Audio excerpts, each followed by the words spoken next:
Bara kana hora Finfinneetti fulbaana 21 hora Arsadiitti ammoo fulbaana 22 bara 2015tti kan ayyaaneffatamu ayyaanni Irreechaa waltajjii sabaa sablammiin biyyattii hawaasni biyyoota ollaarraa itti wal argan akka ta'uuf ka qophii taasisaa jiru ta'uu Koomishiniin Turizimii Oromiyaa ibseera. Koomishiniin kun ayyaana Irreechaa kana sababeeffachuun aadaa, duudhaaf bakkeewwan turizimii Oromiyaan qabdu beeksisuuf sagantaawwan adda addaa qopheessee jira jedhan Daayirektarri Kominikeeshinii Koomishinii Turizimii Oromiyaa Ifabas Abdulwahab.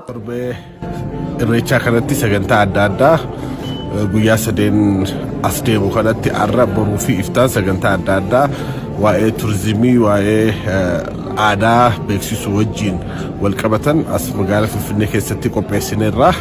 Kanneen keessaa arra kan jalqabu egzibishinii turizimii yeroo jalqabaatiif akka Oromiyaattis dhihatu boru immoo sagantaa Miss Tourism Oromiyaa jedhu lammaffaa isaatii fi Tourism Awardii lammaffaadha kan dhiheessinu.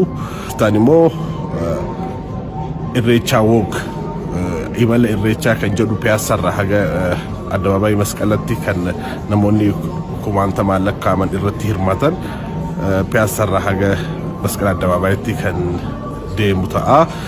Ammas kottaa buna dhugaa kan jiru namoonni 10,000 kan irratti hirmaatan rakkabootiin siinii 10,000 qabuu danda'u tolfamee qophaa'ee jira. Namoota 10,000 yeroo jalqabaatiif bunni as Addabaabaayii Masqalatti akka dhugan taasifamaa jechuudha.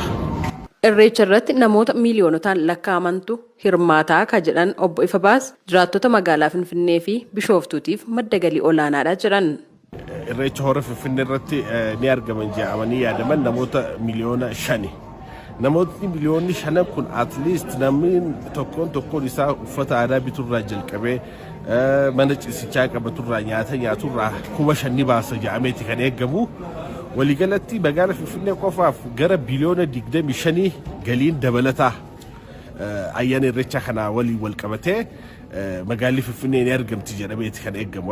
Haaluma wal fakkaatuun magaalli Bishooftuutis maallaqa gara diinagdee magaalattii seenu biliyoonotaan kan lakkaa'aman kan qabu. Barri darbe kun yeroo itti nageenyi biyyattii qorumsa guddaa keessa ture waan ta'eef irreechi fuuldura keenyaa kun akka nagaan kabajamuuf hawaasni hundi nageenya isaa tikfachuu qaballee jedhan obbo Ifabaas. Irreechi ayyaana obbolummatii, ayyaana nagaatii, ayyaana galateeffannaa waaqaati. Kanaafuu Oromoon duruu hammataadhaa saba hundaa waliin jiraachuudhaaf duudhaan isaatu kan hayyamuuf garuu ayyaana Irreechaa kanatti nagaan tasgabbiidhaan akka xumuramu saboota hawaasni magaalaa Finfinneettis ta'e hawaasni magaalaa Bishooftuu sirnaan keessummoota gara magaalota kanaa dhufan kunuunsee akka gaggeessu abdii guddaarraa qabna.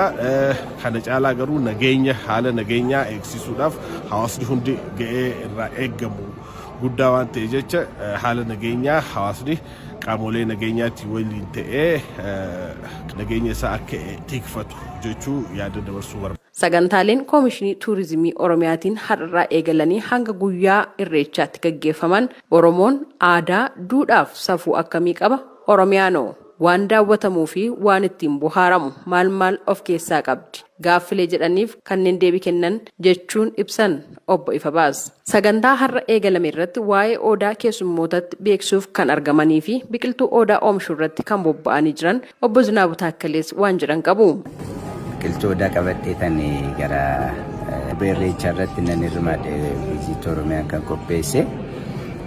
Odaa kana yeroo Finfinnee dhufnu wanta kaanirraa addadha. Odaan immoo Oromoodhaaf bu'uuradha. Mallattoo eenyummaa isaati, mallattoo nagaadha, mallattoo tokkummaadha odaani. Odaa kana asirratti dhiyeessuun keenya namoonni mana isaanii fuulduratti haala maaliitiin odaa akka isaan kaa'uu danda'ani. Fakkeenyaaf waggaa 7 guutuu kootiirraa odaan ni taa'a isa fa'aa argisiisuudhaaf namoonni odaa akkamitti mana isaanii keessatti bakka fudhataniitu yaadu namoonni baay'ee bakka toon fudhatiin haala maaliitiin odaa karra isaanii fuulduraa qabaachuu akka isaan qaban argisiisuudhaaf dabalatas immoo odaan jiraachuu isaa akka isaan hubatan fi biqiltuun odaa jiraachuu isaa akka isaan hubataniif asirratti dhiyaanne.